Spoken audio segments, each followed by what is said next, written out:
I love Advent. I love this whole time of year, but I love it a little differently than I used to in the past. Are we getting a lot of feedback here? Can you hear that? Okay, I'm hearing. All right, I'll just ignore what I'm hearing.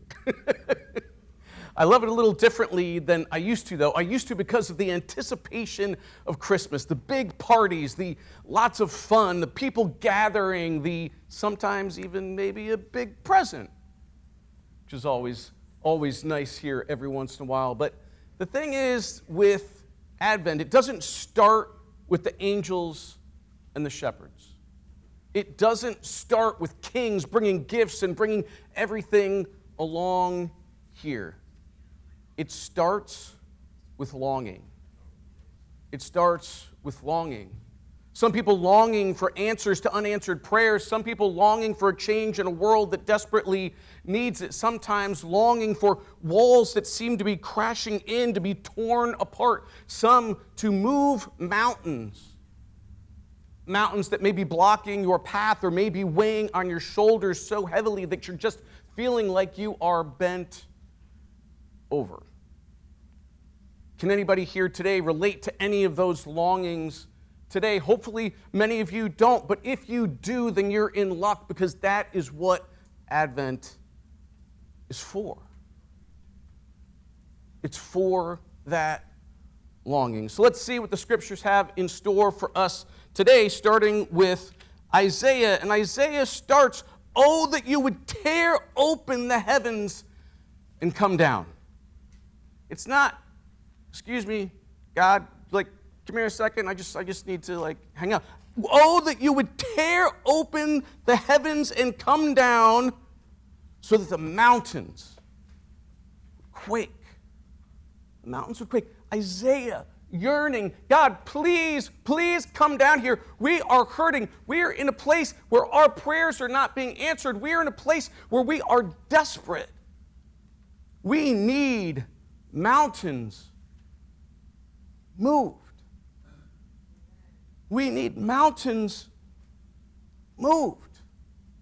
And he is hurting and he is yearning, and the people are hurting and the people are yearning, but Isaiah has hope. Isaiah has hope. And here is one of the reasons that Isaiah has hope. So we remember when you did awesome deeds. We remember, even though they're not happening right now, we remember when you did awesome deeds that we didn't expect. That we didn't expect. You came down and you moved, you shook the mountains.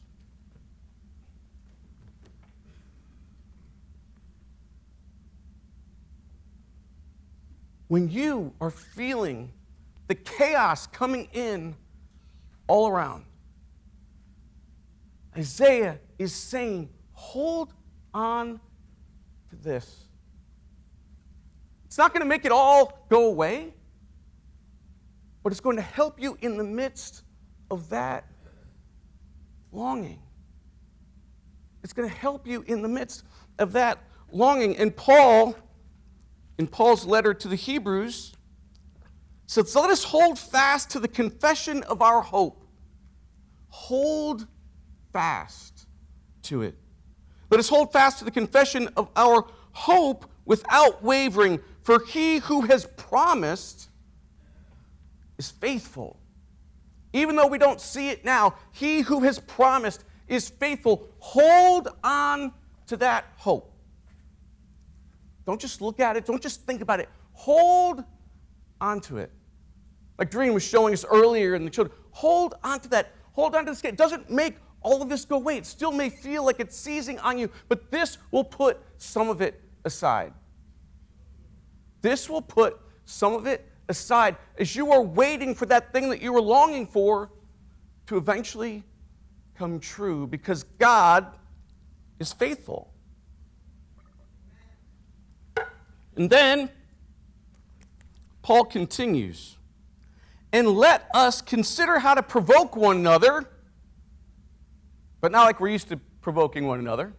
Not like we're used to seeing people provoking each other, whether it is in Bloomfield or is throughout the country, just provoking each other to anger and frustration. Let us provoke each other to love and good deeds, encouraging each other, especially as the day approaches.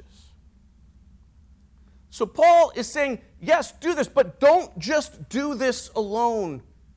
That you are going to be better in your hope, in your yearning, as you do this, in your longing, if we do this hope thing together. Because if we're each grabbing one of these candles, then your hope echoes off of your hope, and your hope helps the other person's hope, and this person sees your hope and has more hope and more of that difficulty, more of those things that would be breaking you down, those walls, those mountains.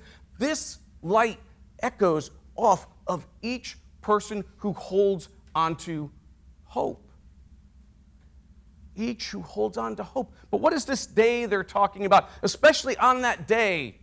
Well, in this case, they expected during that period of time that Jesus was going to come back again within their lifetime. Now, we know that didn't take place. But what is your day that you are longing for? Because that's what they were longing for in this passage. What are you longing for right now? What wall are you longing to have taken down? What mountain are you longing for to have moved? What prayer is unanswered that you are longing to have answered? What is going on in this world that you are longing for it to change that hasn't changed? What is your day that you need to be clinging on to that hope and looking to others and showing your candle of hope so that they can feel that hope as well?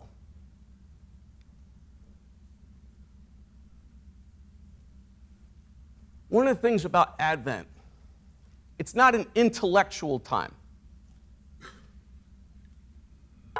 Virgin births and angels and things like that, these aren't intellectual things. These are heart things. These are emotional things. These are faith things. These are feeling things. Just like those longings or these things that are weighing down on you could be feeling things, you can't just solve them intellectually. They're feeling things. And some feeling things can't be explained, they can't be drawn. But Matt Redmond wrote a song that touches on these things. And I hope it's meaningful for you.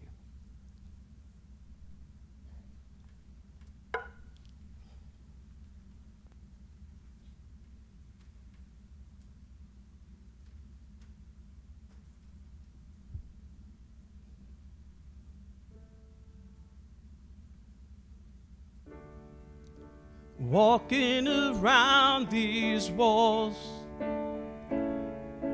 I thought by now they'd fall, but you have never failed me yet.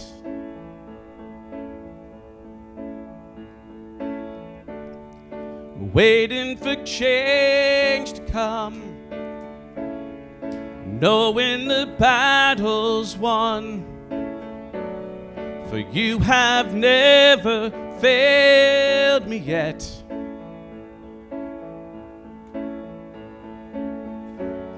Your promise still stands. Great is your faithfulness, faithfulness.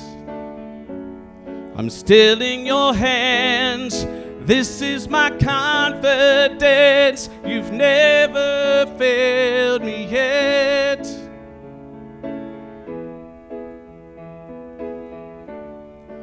I know the night won't last, and your word will come to pass, and my heart will sing your praise again.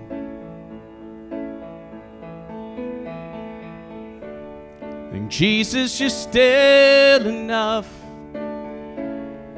Keep me within your love. my heart will sing your praise again.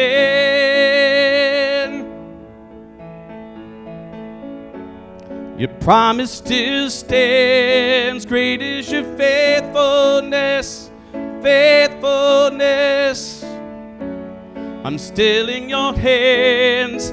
This is my confidence. You've never failed me yet.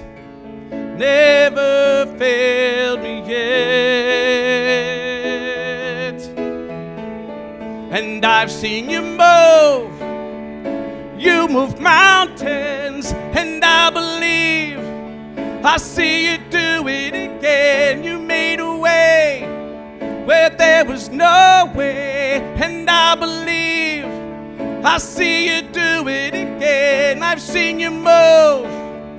You move mountains, and I believe I see you do it again. You made a way where there was no way, and I believe I see you do it again.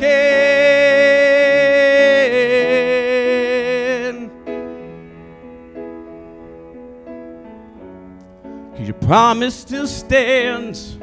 Great is your faithfulness, faithfulness. I'm still in your hands. This is my confidence. You've never failed. Your promise still stands. Just great is your faithfulness, faithfulness. I'm still in your hands. This is my confidence. You've never failed me. You've never failed me. You've never failed me. You've never failed me yet.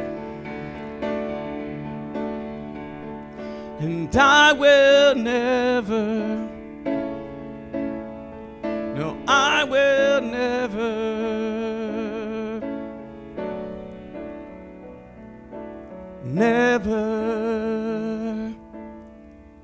forget.